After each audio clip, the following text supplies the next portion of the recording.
Bom dia, pessoal. Estamos aqui na nossa aula de sistemas distribuídos, hoje é dia 9 de março de 2021. E vamos aqui começar a nossa aula. Nós estamos aqui conversando um pouco sobre sistemas distribuídos, sobre definição e características desse sistema distribuído. E vamos falar um pouquinho sobre as características e, como a gente já tem conversado, a ideia é que vocês estudem a teoria, a teoria que eu gostaria que vocês aprendessem é uma teoria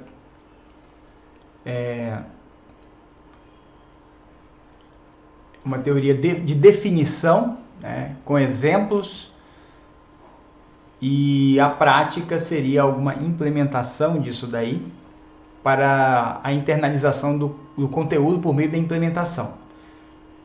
Em termos populares, né, quando você só ouve, a retenção é pequena. Agora, quando você ouve e pratica, a retenção é enorme.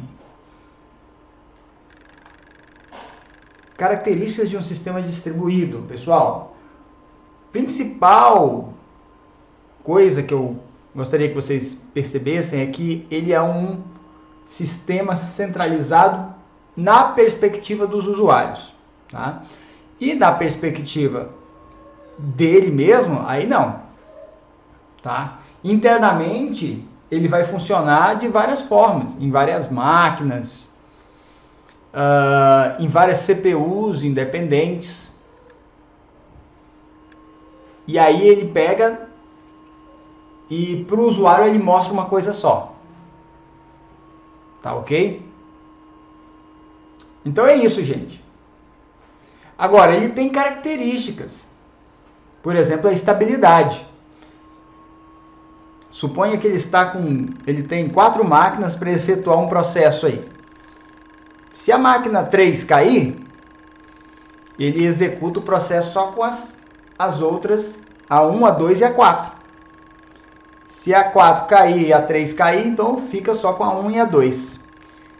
Para o usuário, pode ser que fique um pouco lento, mas vai processar. Ou ele vai dar algum retorno. Você entendeu?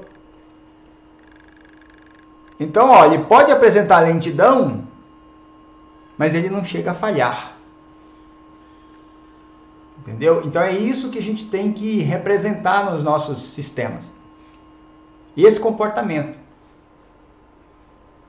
Tem um pouco de cuidado com o próprio usuário, porque para o usuário é uma coisa só. Então, o output ou front-end da aplicação tem que ser um front-end preocupado com o usuário. Ele não pode dar uma mensagem de erro do tipo assim, erro XPTO na máquina 302 do procedimento 540. Infelizmente, uma das máquinas está fora de operação e aguarde a máquina entrar no cluster especificado, sei lá. Então, essa mensagem é uma mensagem totalmente técnica e desnecessária para o usuário. É só um exemplo, tá? Grosso. O importante é que o usuário seja comunicado, pelo menos de alguma forma amigável. Vocês já devem ter enfrentado alguma lentidão nos sistemas, por exemplo, em dias de Black Friday, né? Qual é a mensagem que aparece lá? Opa, estamos lotados, estamos cheios, aguarde um pouquinho, fique na fila, para você não perder a oportunidade. É uma mensagem amigável, só que assim, o topo do processamento foi atingido, mesmo no sistema distribuído. Um grande exemplo de sistema distribuído, pessoal, é o e-commerce. Tá? Então você faz uma requisição lá e ele vai buscar. Tem um servidor de banco de dados, tem um servidor de páginas, pode ter um serviço do correio. Ó, só aí já tem 3 coisas. Pode ser que cada um desses esteja numa máquina diferente. O servidor de Apache esteja numa máquina, o de banco de dados esteja na outra, o Correios é um serviço que está lá em outro site do Correio. Tá tudo espalhado, mas o usuário é uma coisa só.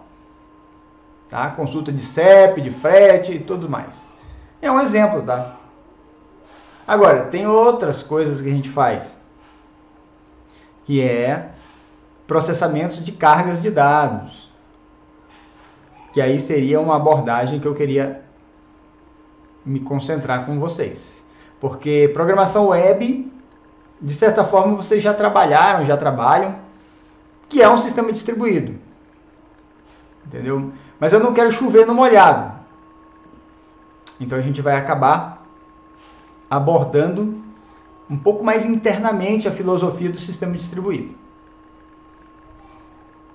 Praticamente, na parte prática. Então, olha só, um sistema distribuído, de maneira interna, ele pode enxergar tudo de uma forma diferente do usuário. Bem diferente, como vocês veem no slide. Então, ele pode ver várias impressoras, vários computadores, servidor de e-mail, servidor de impressão, servidor de arquivos. Ele pode enxergar a internet, pode se comunicar com outros serviços. O usuário acessa o sistema principal e o sistema principal vai comunicar com outros sistemas e vai dar o retorno. Então, essa visão espalhada aí, ó, o usuário não precisa ver. Tá? Claro que usuários mais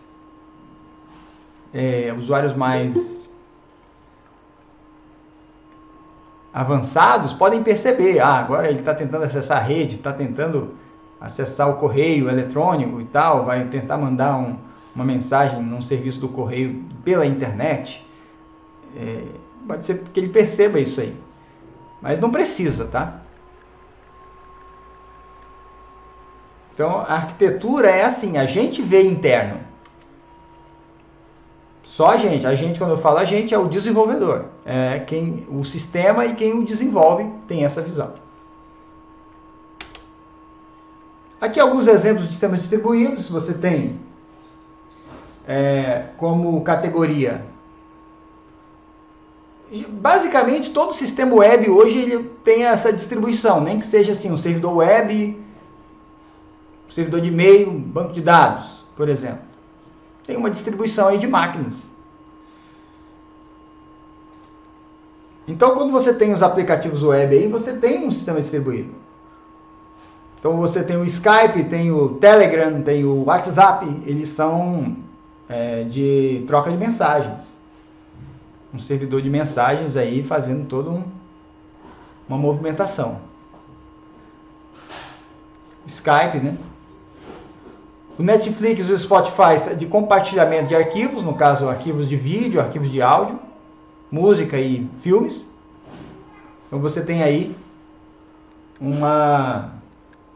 um estilo de sistema distribuído que trabalha com compartilhamento de arquivos. Quer dizer, onde estão essas músicas? Essas músicas podem estar espalhadas em 1.300 máquinas. Onde estão esses filmes? Podem estar espalhados em 5.000 máquinas. Tá? O Bitcoin. O Igor entrando aqui. Oi, Igor, boa tarde. Bom dia. Bitcoin também é um sistema distribuído. Ele roda em cima de uma rede distribuída peer-to-peer. Tá?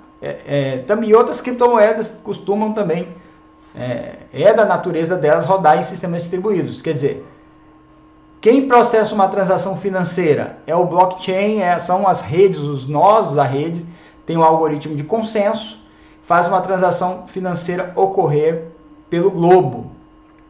Então, mesmo que um governo de um país tente fechar alguns nodos, existem outros nodos em outro país que vão processar a operação.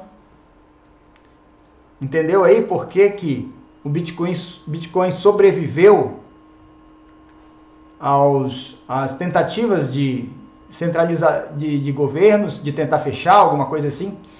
É porque ele roda no mundo inteiro, qualquer um pode abrir um nodo de processamento, de mineração, né, da moeda, de processamento das transações. E qual é a vantagem de abrir um nodo de processamento de transações? É porque você ganha um pouco de Bitcoin quando você faz transações de Bitcoin para os outros. ou quando você minera novos bitcoins, né? Tem um processo. Então, existe um interesse financeiro das pessoas abrirem nodos de processamento de transações financeiras com Bitcoin ou Ethereum, outros, enfim, outras criptomoedas, tá? Claro que a rede mais robusta hoje contra ataques, mais distribuída hoje é do Bitcoin. Por isso que chamam ele aí de o principal, né, o rei das moedas, das criptomoedas. Ele é com a rede mais robusta hoje contra algum ataque.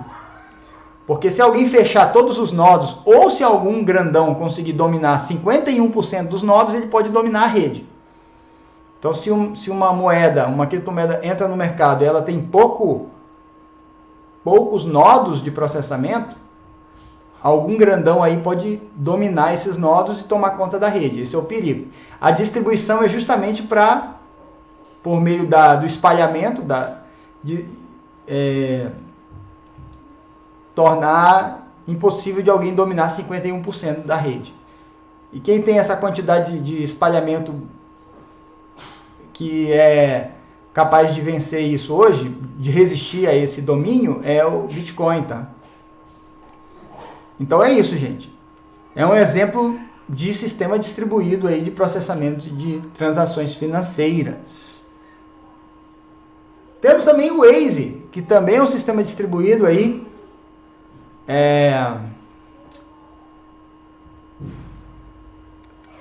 Você usa o Waze. Alguém usa o Waze aí? Pode dar um oizinho aí no chat. Não sei se alguém usa o Waze. Ou alguma coisa parecida. Ninguém? Cidades maiores o pessoal usa mais. Antônio? Bom dia. O Gêmeo nem tem carro aí, né? Ó, quando tá em São Paulo, Vitor usa aí. Bom dia, Antônio. Então, o Waze é o quê? É um exemplo de computação colaborativa, tá? Você tem um computador coordenador, ele recebe as informações dos computadores escravos e forma uma rede de informações. Tá? Então, tem um coordenador maior que dá uma olhada nos escravos. É uma arquitetura de sistema distribuído.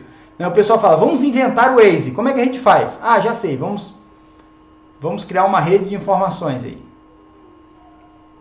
Aí tem que ter um computador principal que vai centralizar tudo isso, mas ele vai usar, os escravos vão pegar a informaçãozinha para eles e jogar para ele vai coordenar e vai informar, né, vai jogar isso para um front-end e os nossos usuários vão acessar isso aí.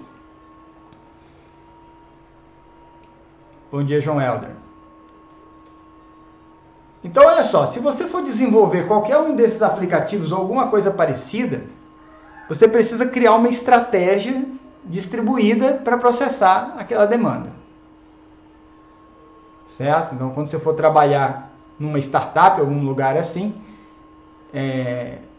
podem ter vários sistemas comunicando entre si, várias máquinas conversando, mas para o usuário é uma coisa só. E você tem que ter alguns cuidados, né? Por exemplo, você tem a máquina do banco de dados. Se a máquina cair, o que acontece com o sistema? Se você tiver só um banco de dados, o sistema para. Talvez você esteja começando uma startup, com uma equipe pequena, sem nada de clientes, aí o banco de dados sai fora do ar e você diz assim, estamos fora do ar, por favor aguarde. Ok, a startup está começando, ninguém se preocupa muito. Agora, se você começa a crescer, começa a ter cliente, se você ficar 5 minutos fora do ar, capaz que os clientes até desistam do teu serviço, dependendo do que você for prover. Então, o que você tem que fazer agora? Pensar em redundância. Esse banco de dados, se cair, tem outro. Então, são características, tá? Do sistema distribuído. Ele distribui para facilitar, mas também para garantir a segurança, tá? Garantir a funcionalidade, a disponibilidade do sistema. Por exemplo, o WhatsApp, né? Ele não sai do ar. Quando ele sai do ar é por causa de alguma coisa política que proibiu o WhatsApp por um dia. Às vezes, anos passados tivemos isso, né? O WhatsApp ficou um dia aí, decisão judicial. Não é culpa do WhatsApp, não é quem fez isso foi o governo. O pessoal já ficou, né, muito angustiado quando isso aconteceu. Você percebe o pessoal indo para o Telegram, outras coisas assim. Naquela época foi por isso. Mas assim, se o WhatsApp tivesse saindo do ar, parando de funcionar, ou muito lento, o pessoal também poderia reclamar. As pessoas não reclamam disso. A arquitetura do WhatsApp ela possui muita robustez, muitas máquinas, roteadores, processando aquelas bilhões de mensagens ali.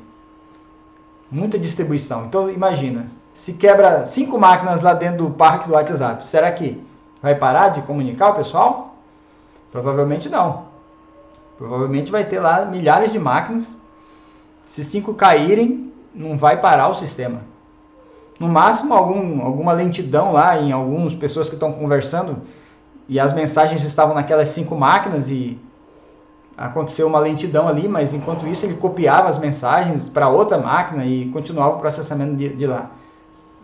Aí o usuário recebeu uma lentidão aí de, sei lá, 2 minutos, sei lá, achou estranho, mas o sistema depois processou. Ou 30 segundos só de delay, dependendo do que aconteceu, né?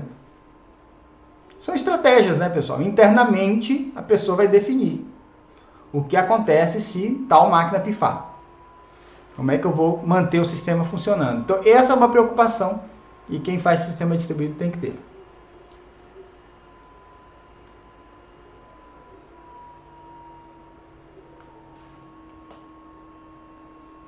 Características específicas, tá, do sistema distribuído. Você tem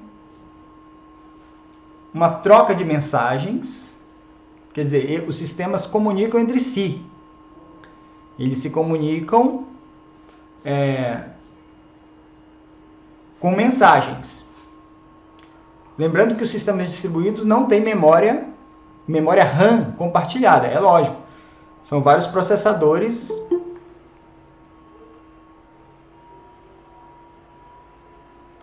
Bom dia. São vários processadores juntos, separados. Se fosse um computador multinúcleo, aí sim, seria uma memória compartilhada. Processadores núcleos, um processador multinúcleo. Mas aqui você tem vários computadores, cada um com um núcleo numa rede. Cada um com sua própria memória. Então, como é que eles conversam entre si? Com troca de mensagens. Pontos de falhas também, uma característica onde ele falha, em que pontos eles podem falhar, em que ponto nós vamos agir para evitar essas falhas ocorrerem. Existe sincronismo entre eles, é uma característica importante também.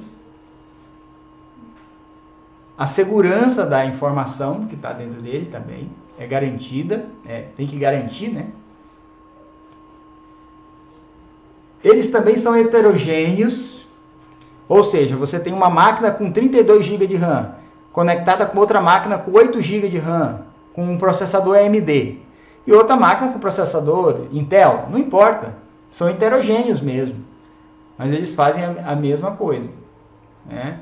Eles podem diferenciar de hardware, mas o sistema que eles rodam, ou a carga de dados que é dada para cada um, é uma carga que cada um pode se virar para resolver, por exemplo.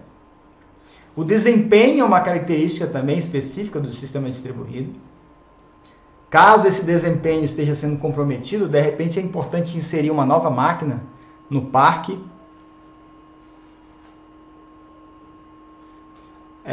O custo também é bem interessante. Você diminui o custo. É mais fácil você adicionar uma máquina pequena ao cluster do que mais barato do que comprar uma super máquina para adicionar num cluster centralizado. Então, se por exemplo, o processamento está alcançando 80% das máquinas, aí você compra mais duas máquinas e adiciona lá, o processamento alivia, agora fica só 60% ocupado. Então você compra 2 máquinas só, é melhor do que comprar uma máquina zona, um Xeon de 16, 32 núcleos a mais, que 50 mil, sei lá quanto é, 10 mil só o processador, se não me engano, em 16 núcleos. Quer dizer, você compra 2 processadores, 2 máquinas mais simples, bem mais barato, e já resolve a tua situação. Isso dependendo do que você está fazendo, é lógico. A distribuição geográfica também existe. No caso, as máquinas podem ficar espalhadas pelo mundo inteiro. Tá?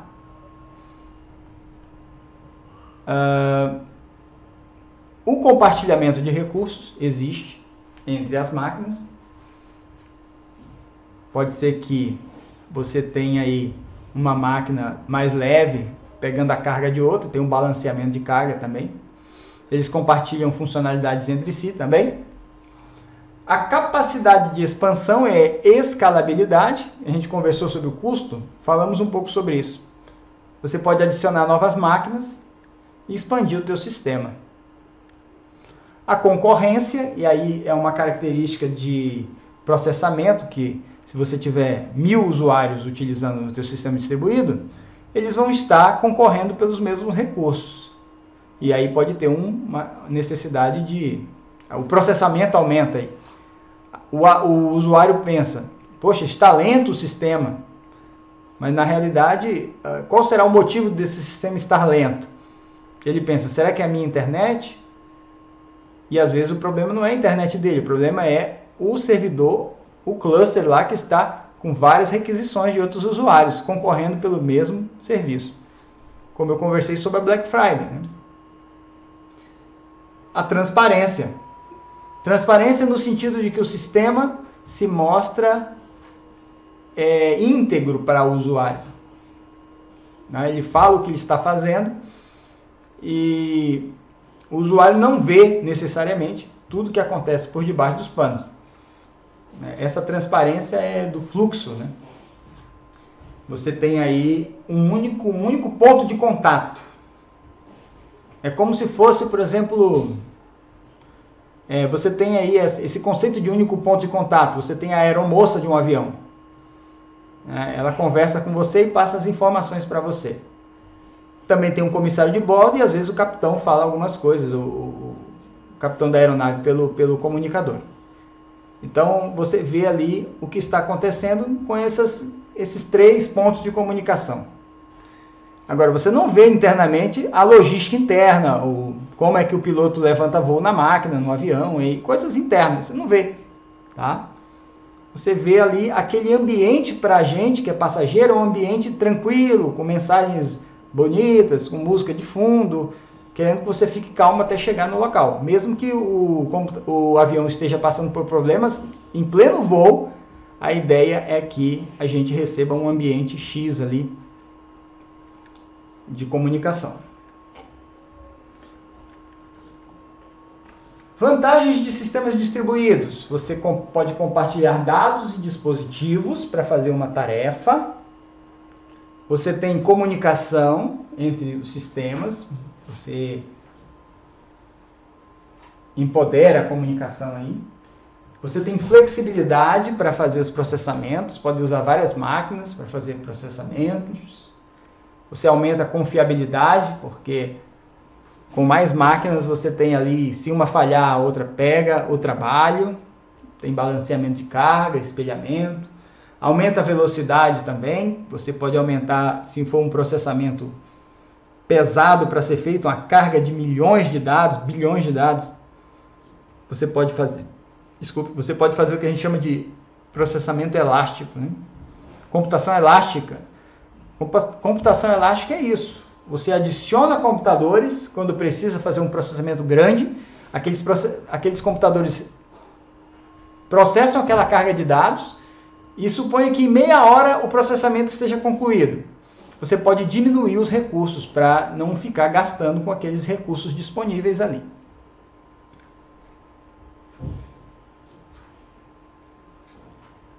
Tem baixo custo, como conversamos, e escalabilidade. você pode escalar o sistema. A computação elástica trabalha com escalabilidade. Se você atende 1000 usuários no teu servidor, agora eu quero atender 10.000 usuários. Se o teu sistema já foi feito numa arquitetura, onde tem balanceamento de carga, onde tem divisão de máquinas e tudo, é só aumentar o número de máquinas, o número de recursos, de processador e de memória. Tá? Então é mais ou menos isso.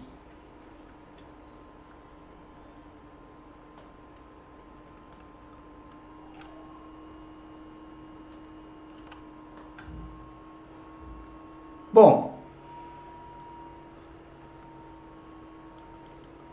eu tenho aqui o NetBeans, onde nós colocamos aqui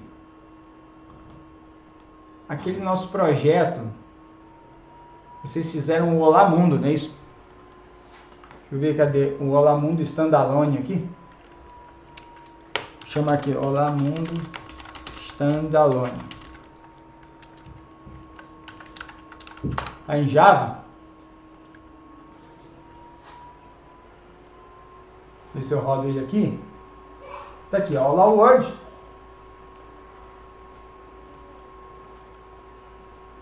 E é o que ele faz, ó, System Out Print Line, Olá Word. Olá Mundo aqui. E ele processa. Ok, isso aqui, pessoal. Deixa eu ver se eu dou, não sei se eu consigo dar zoom.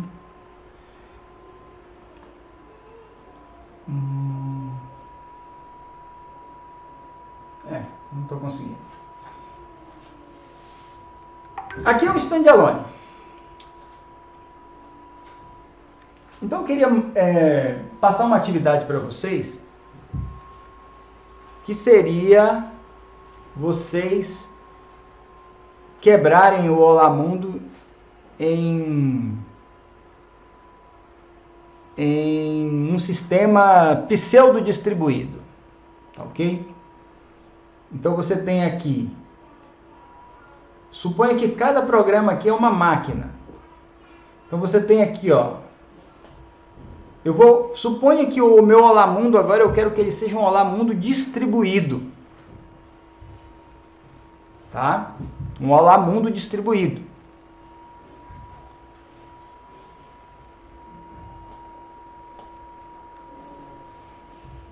Não está vendo minha tela. Quando eu for quando eu for colocar no YouTube, vocês vão ver, tá? Mas agora vocês vão ver também. Só um minutinho.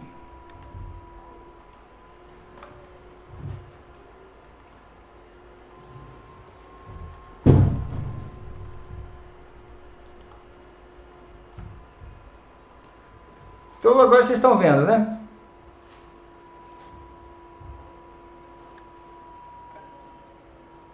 Estão vendo a tela agora, pessoal? Ok, pessoal, então olha só, aqui está o Olá Mundo. Olá Mundo. Esse é um Olá Mundo standalone. Agora, a tarefa para vocês seria um Olá Mundo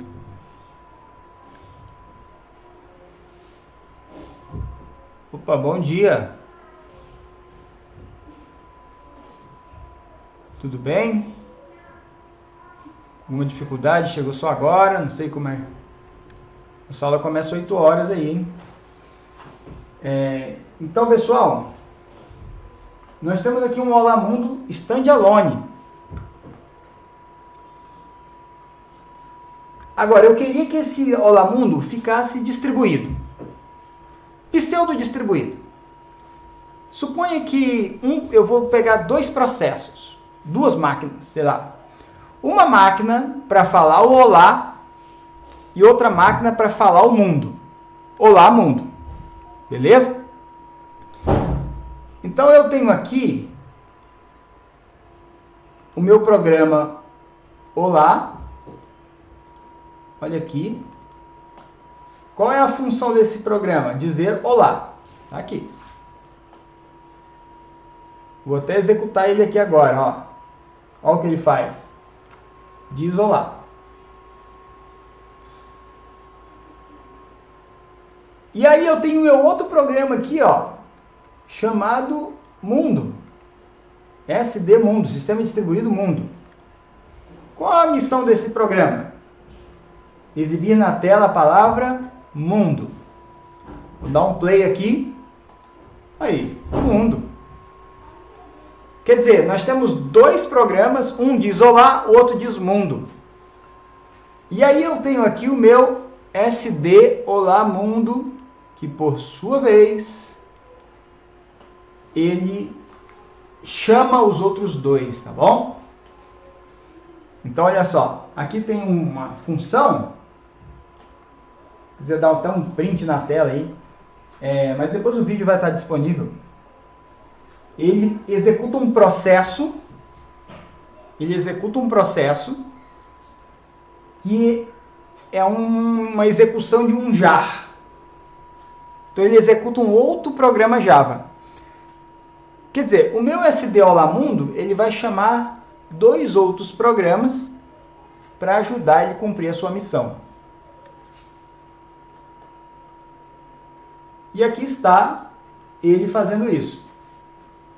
Primeiro ele executa o jar SD Olá.jar e depois ele paralelamente ele dispara dois processos e o outro aqui, ó, só que um inicia antes do outro, mas é uma velocidade entre um e outro um tempo entre um e outro muito pequeno. Ele executa os dois aí. Depois ele chama o SD Mundo.jar. Ele executa os dois jars e pega a string de retorno aqui, ó, res olá e res mundo. E aí ele dá um system out println no res olá e dá um system out println no res mundo. Se tiver algum erro aqui ele mostra.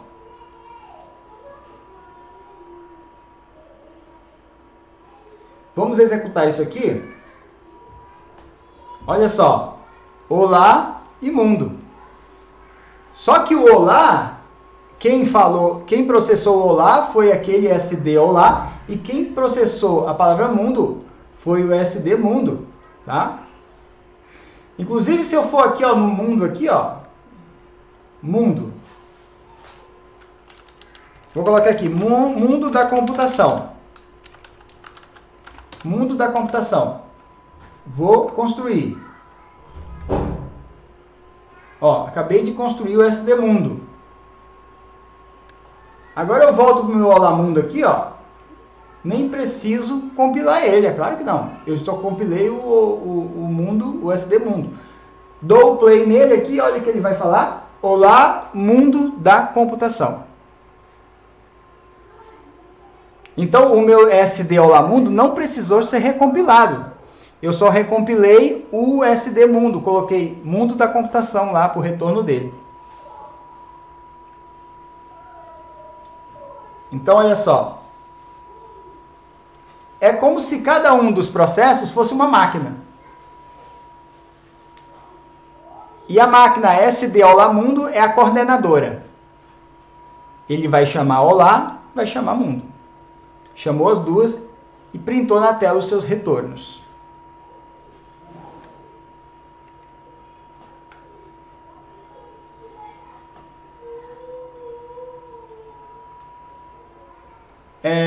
Pessoal, entendeu esse código de exemplo aqui? Eu gostaria que vocês fizessem uma atividade em cima dele.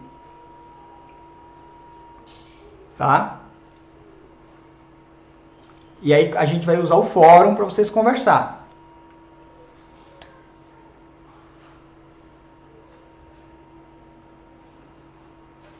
O vídeo vai estar disponível para vocês darem uma olhada também. Ok. Então, a ideia... Deixa eu colocar aqui já até para...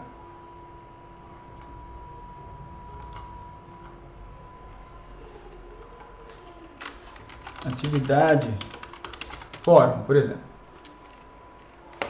Criar um Olá Mundo distribuído, né? Conforme visto na aula. 0,3. Então, eu vou colocar aqui, ó, distribuído entre aspas, né? Porque você tem dois processos, né?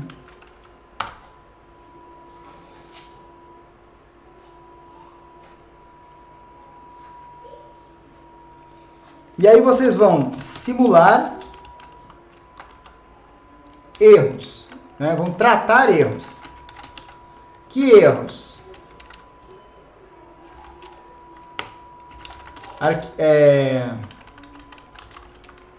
Arquivos, por exemplo, programa olá não encontrado. Suponha que o arquivo olá não seja encontrado. Quando você executar esse sistema olá mundo, vai aparecer só assim, mundo. Uai, cadê o olá? Sei lá, o processo olá foi destruído, ou não executou, ou o arquivo estava corrompido, a máquina está desligada. Aí quando eu fui executar, só apareceu assim, mundo, e o olá sumiu. Então o programa olá não foi encontrado. Você vai ter que tratar esse erro aí.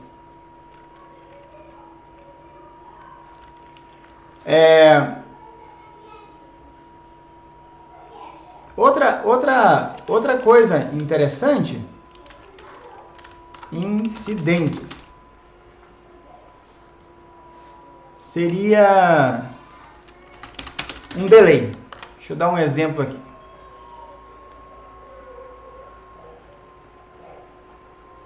Um delay. Aqui, é claro, essa execução é muito rápida, né, pessoal? Então, é alguma coisa assim, é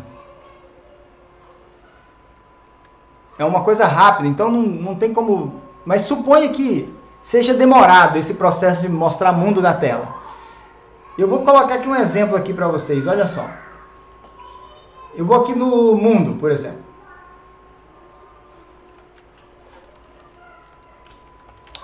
Vou dar um thread aqui, vamos ver se eu consigo dar uma dormida nele. 10 segundos aqui, 10.000, vamos ver se ele aceita. Deixa eu executar só ele.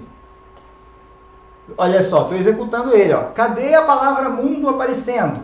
Ainda não apareceu. Mundo da computação. Agora apareceu.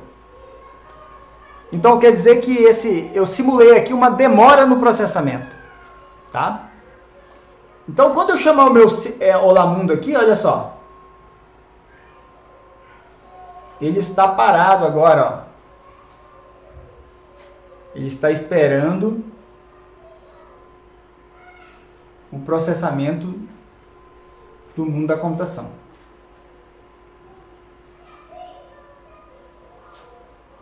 Então parece que ele está um pouco lento. Então a ideia, vou colocar aqui,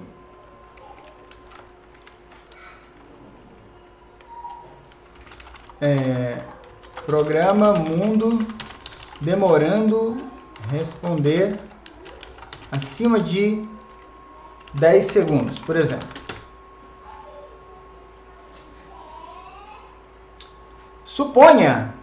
Suponha que o meu programa ele exija que eu responda, que eu exiba olá mundo em 5 segundos. Por algum motivo.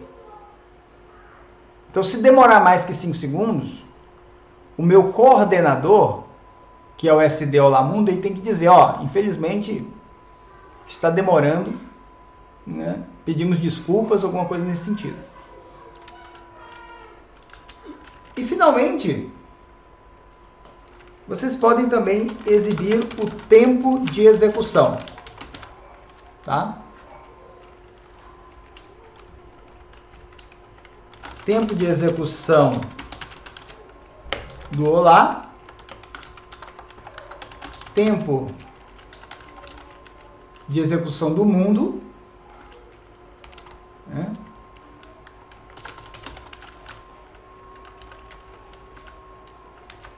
E tempo de execução total, que é a soma dos dois.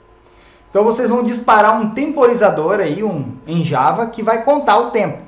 Se dispara os processos, começa o cronômetro. E aí cada processo pode dizer o tempo que demorou para responder. E depois você diz o tempo total. Aí a criatividade fica por conta de vocês.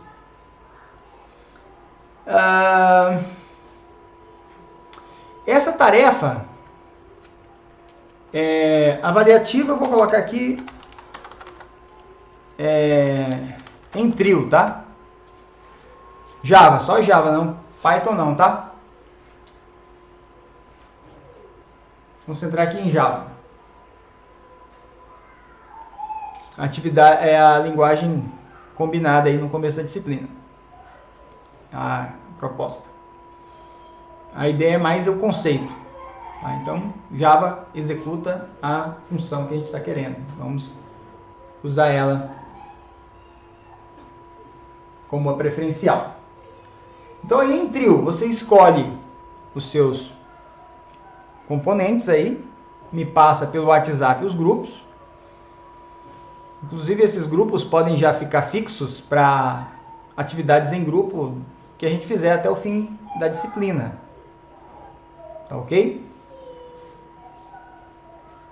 Então é isso, pessoal. A atividade é essa. Vocês vão pegar esse Olá Mundo distribuído e vão simular aí ele demorando, ele indo rápido, o Olá Mundo demorando, não sabe por quê, quem foi o culpado, como é que o sistema vai ser educado com o usuário, dando uma mensagem educada, dizendo que demorou muito ou não pôde executar totalmente, mostrar metade da execução só, e também exibir os tempos de execução de cada processo.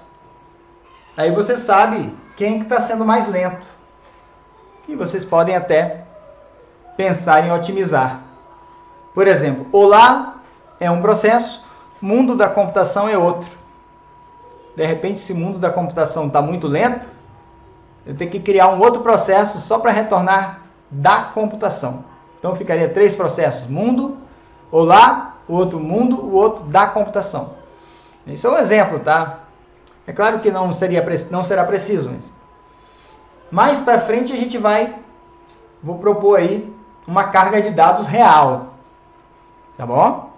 Então é importante fazer esse aqui, porque quando eu for colocar uma carga de dados reais, aí vocês vão ver mesmo que os processadores vão precisar funcionar mesmo, para funcionar, para executar a tarefa. Senão, aí não é mais sleep, né? A gente está usando aqui, deixa eu voltar aqui para a IDE.